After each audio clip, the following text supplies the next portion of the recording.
कबीर का दोहा, चदरिया झीनी रे झीनी, रे राम नाम रस भीनी। जब मैं था तब हरि नहीं, अब हरि है मैं नहीं। भावार्थ, संत कबीर इस दोहे में शरीर, आत्मा और ईश्वर के मिलन की गहरी अनुभूति को प्रकट कर रहे हैं। वे शरीर, चदरिया की क्षण भंगुरता और राम, परमात्मा के सच्चे आनंद को समझाने का प्रयास कर रहे हैं।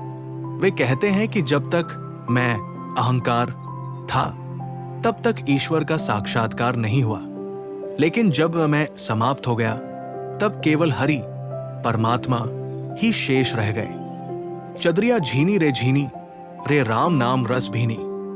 ये शरीर एक चादर की तरह बहुत कोमल, झीनी है, जो समय के साथ नष्ट हो जाता है, लेकिन इसे राम के नाम, भक्ति और आत्मज्ञान से महकाया जाए तो ये जीवन सार्थक हो जाता है।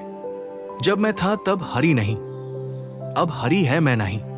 जब तक मैं, अहंकार था, तब तक ईश्वर का अनुभव नहीं हुआ, लेकिन जब मैं समाप्त हो गया तब केवल हरि, ईश्वर ही रह गए। ये आत्मज्ञान का वो क्षण है जब व्यक्ति अपने अहंकार को त्याग कर परमात्मा में विलीन हो जाता है। आध्यात्मिक व्याख्या 1. शरीर, चदरिया, आत्मा का अस्थाई वस्त्र। भगवद गीता 2.22 में श्री कृष्ण कहते हैं, वासांसी जीर्णानि यथा विहाय, नवानि गृह्णाति नरो प्राणी। जैसे पुराने वस्त्र को त्याग कर नया वस्त्र धारण किया जाता है, वैसे ही आत्मा एक शरीर छोड़कर दूसरा धारण करती है। कबीर इस सत्य को उजागर करते हुए कहते हैं कि शरीर एक चादर, चदरिया के समान है जो क्षण भंगुर है। जो व्यक्ति इसे आत्मज्ञान और भक्ति से शुद्ध करता है, वही सच्चा सुख प्राप्त करता है। शरीर को नश्वर समझते हुए आत्मा के परमात्मा से मिलन की ओर ध्यान देना चाहिए। श्रीमद् भागवत 11.23.57 में कहा गया है, मृत्यु समीपे किमु यज्ञदानम, स्वर्गाय नैवार्थम पिय धीरा। मृत्यु के समय कोई भी यज्ञ या दान व्यक्ति को बचा नहीं सकता, केवल ईश्वर का स्मरण ही मुक्ति दिला सकता है। इसलिए सच्चा जीवन वही है जिसमें ईश्वर का ध्यान हर क्षण बना रहे। 2. अहंकार और आत्मज्ञान। जब मैं था तब हरि नहीं। भगवद गीता 16.18 में श्री कृष्ण कहते हैं, अहंकारम बलं दर्पं काम क्रोधं च संश्रिताय। जो अहंकार, शक्ति, अभिमान, वासना और क्रोध में डूबे रहते हैं, वे परमात्मा से दूर हो जाते हैं। कबीर बताते हैं कि जब तक व्यक्ति मैं, अहंकार में डूबा रहता है, तब तक ईश्वर का अनुभव नहीं कर सकता। अहंकार व्यक्ति को परम सत्य से दूर कर देता है और उसे माया में उलझा देता है। लेकिन जब व्यक्ति अपने अहंकार को मिटा देता है, तब उसे ये एहसास होता है कि परमात्मा तो हमेशा उसके साथ ही थे। गुरु ग्रंथ साहिब में कहा गया है, हमें नावे नाल विरोध है, दुए न वसे एक ठाई। अहंकार और ईश्वर एक साथ नहीं रह सकते। जहां अहंकार होता है, वहां ईश्वर नहीं होते।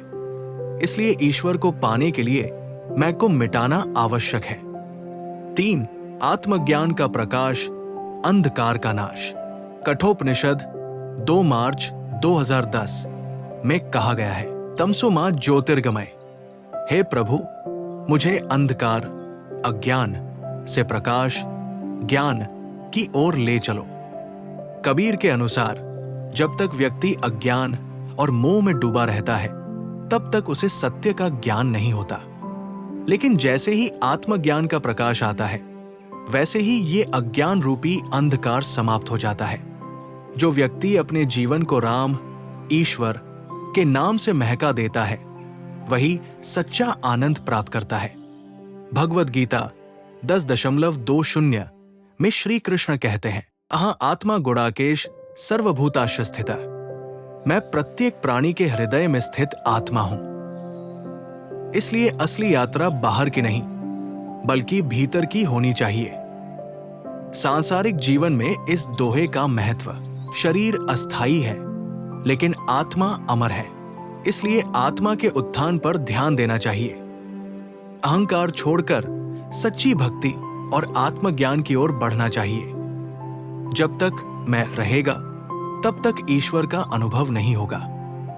सत्य का प्रकाश आते ही अज्ञान और मोह समाप्त हो जाते हैं। ईश्वर को पाने के लिए अहंकार, माया और सांसारिक बंधनों को त्यागना आवश्यक है। निष्कर्ष, शरीर एक चदरिया है जिसे समय के साथ त्याग देना होगा। इस चदरिया शरीर को राम, ईश्वर के नाम से महकाया जाए, तभी जीवन सफल होगा। अहंकार और ईश्वर एक साथ नहीं रह सकते। अहंकार मिटते ही परमात्मा प्रकट होते हैं। आत्मज्ञान प्राप्त होते ही अज्ञान और भ्रम समाप्त हो जाते हैं। अहंकार को त्यागो, तभी हरि का अनुभव होगा।